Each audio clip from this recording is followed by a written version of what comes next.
Hi, welcome back to the OnTrack Whiteboard video series. My name's Ben Jordan, and today we're going to be covering part 4 of my multi-part series on multi-board PCB design.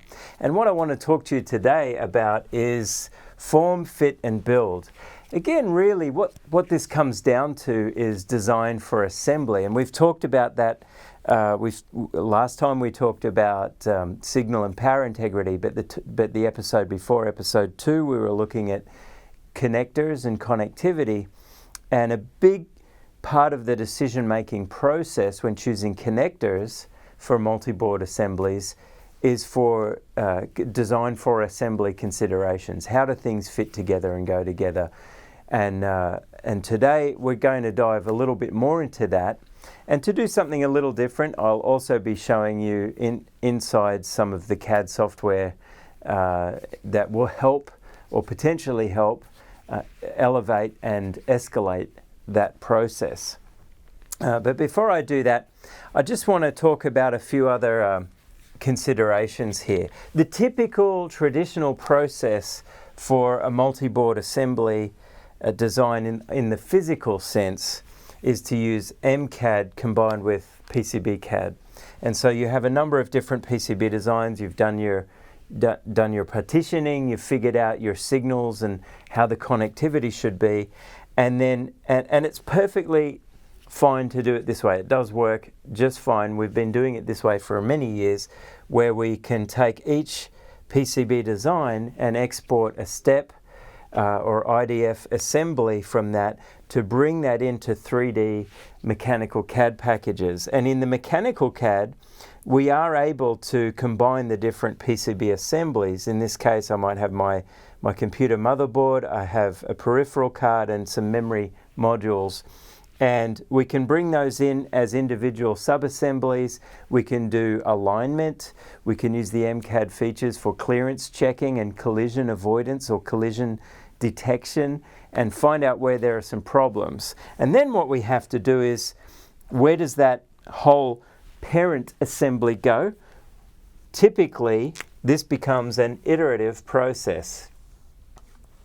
So we need to take that information and insight we get from trying to bring things into an assembly in MCAD and use that to modify and drive changes on the PCB design side. And that can get iterative and a little bit time consuming, because we can't just move a part here necessarily and push that back to all the different PCB designs, unless you have special software for connecting your MCAD and ECAD, which some of you may have. But it's a lot faster and more efficient to do it entirely within the one 3D PCB design system, which I'll show you in just a moment. But some of the other issues around this, talking about form, fit and build, the design for assembly side of things, is thinking ahead, thinking into the future about how is this multi-board assembly actually going to be pieced together in the final assembly. And by way of example, many of you may know that like a lot of engineers out there, I'm into music and I play guitar, and by day I'm a marketing guy for Altium, but by night, at night I'm designing and building my own guitar effects pedals and overdrive pedals and things like that. And I actually like to design them like professional, proper products. And so I ran into this exact issue with one of my designs called the Screamin' Dolly. And in this particular case, we have jacks on either side of a metal enclosure. We have some potentiometers poking through the top and a PCB. Now this is, I know it's not a multi-board design, but it's a good example of the DFA things that you need to consider. In this case, I have a jack on each side, both PCB mounted, and the potentiometers underneath also PCB mounted. And so the only way that this can actually be assembled is that the 6.35 millimeter jacks for the input and the output of the device are mounted to the enclosure first before the PCB is actually inserted. That means those jacks cannot be in your pick and place. They cannot be in the final PCB assembly.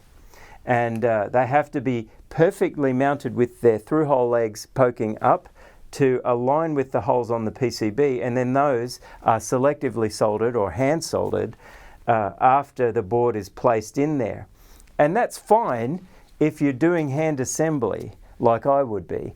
But if you're going to mass production and you want to make 1 million of these things, that's going to get super expensive. So you need to look at how you lay things out and design them to fit physically. And a big part of that comes into play with multi-board assemblies where different boards are going together. You can't be MC Escher here. So what I want to show you is, I'm going to move this aside. We could do something a little different today. And we'll switch over .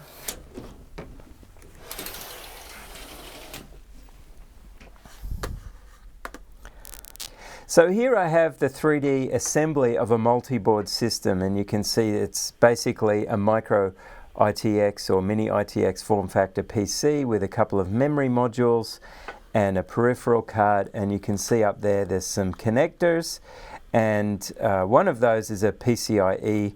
So firstly, I want to show by way of example the typical process of bringing in another design and then addressing some constraints or enclosure related issues. So I see that that's a PCIe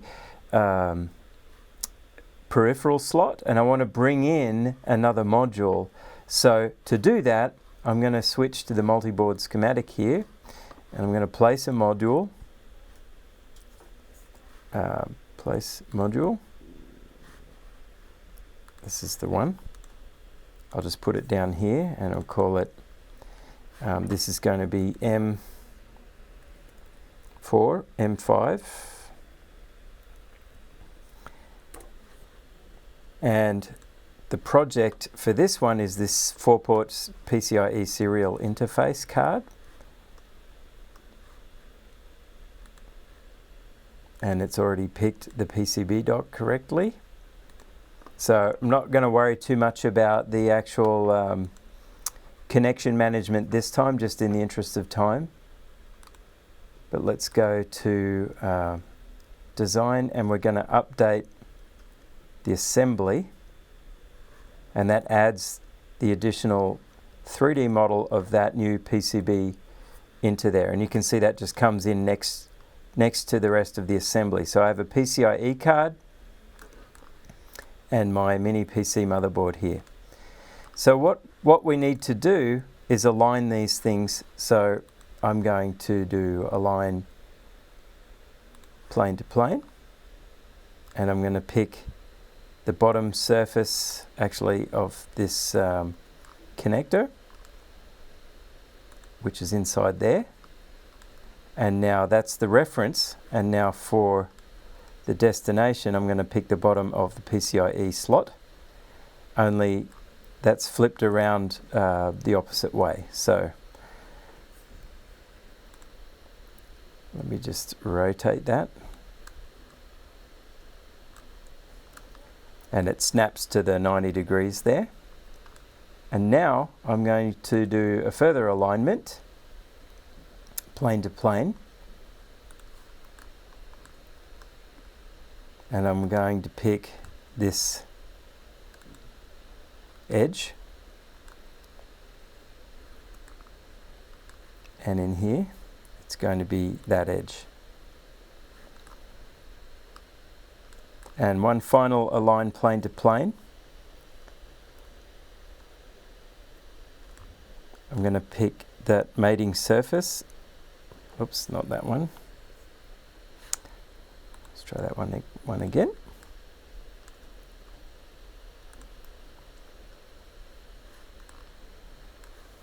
And this one here. And that effectively inserts the card right where it needs to go in the slot. But you can immediately see, you don't even need the collision check tool to see that we immediately have a problem. And either this connector on the main board is going to have to be moved, or we have to redesign the peripheral board or our our whole system to accommodate this. Maybe we could use a riser card and have that board mounted horizontally parallel to the motherboard, which is typically what you'd see in a compact system like this anyway. So it's pretty obvious most of the time.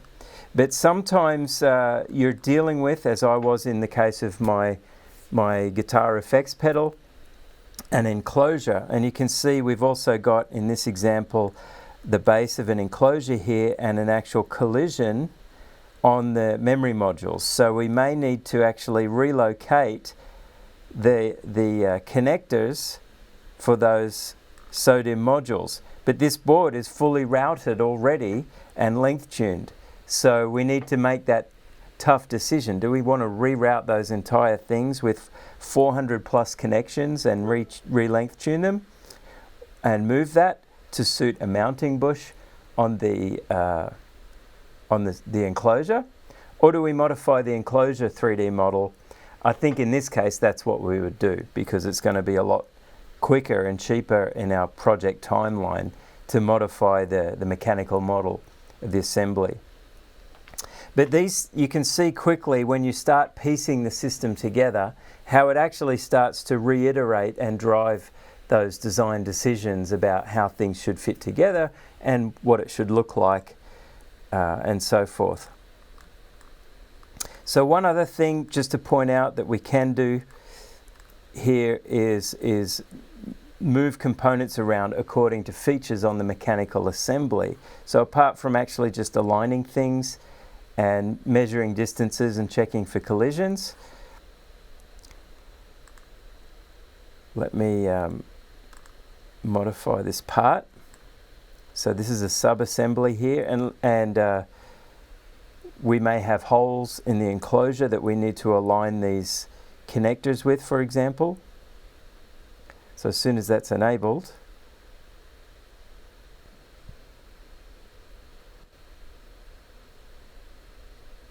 okay, so now that that's put it into full edit mode, you can see the other assemblies are now grayed out. So we're now able to individually select and move or realign components on that child PCB according to what's needed by the overall assembly. So from a DFA perspective, we need to use these tools to iterate and get all the components to where you can actually do the final assembly right the first time and align everything. And it's basically co-designing the enclosure and each individual PCB and the overall assembly process in order to be able to have the most effective and efficient production.